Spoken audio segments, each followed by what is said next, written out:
um, move to the sort of the wrap up of this, looking at the time, but also I think we've touched on a lot of subjects. I see that we started talking about like the like social media as a catalyst, that's a platform where people can find each other and connect.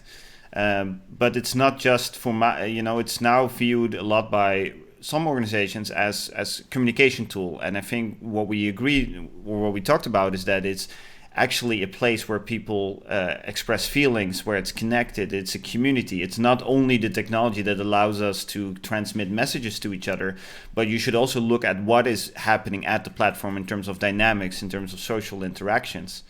And indeed, technology can help, lower some barriers for people to get involved, to be informed.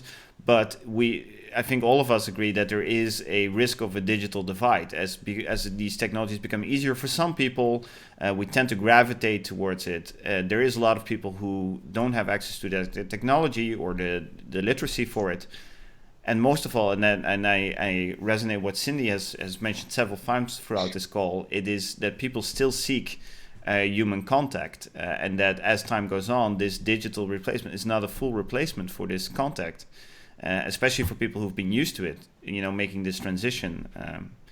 And then when we look at these initiatives, this momentum that we have now, we talked about that there is a lot of opportunities, and then we're learning as we go. In this sense, this crisis is a unique one because it's happening at our doorstep and we're still very much in the response stage. But we should also use this opportunity to learn, not only to respond. And I think that's also what Kees mentioned in disaster risk reduction, and Martijn as well.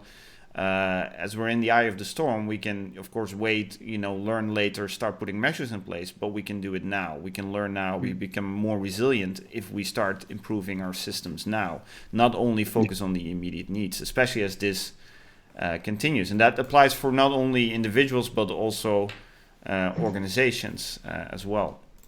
And then I think for the long term, it's something to keep an eye on. That I think what I really like is that we should open up, get out of the bubble of a crisis response and start sharing how do we work.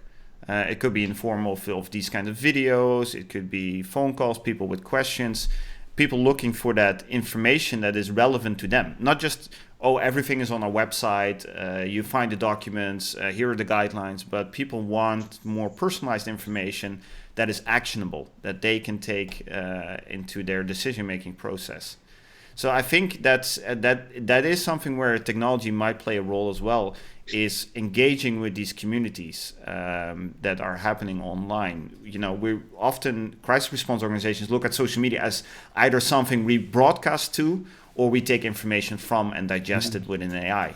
But I think we all agree that social media is a place where there is a social interaction happening and you can be part of it. You cannot just be a passive bystander or a transmitter. You can engage with people and learn what they really need. And it does require more effort and an investment.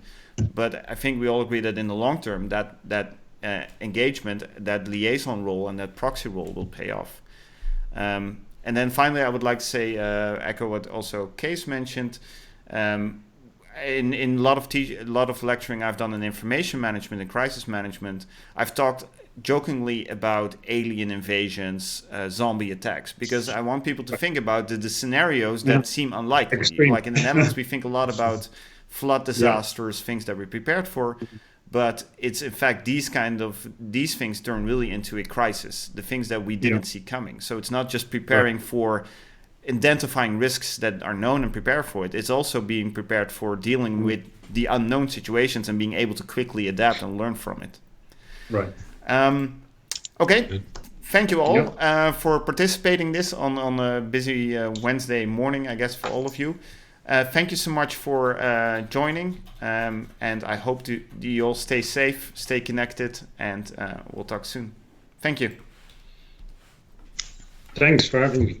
All right.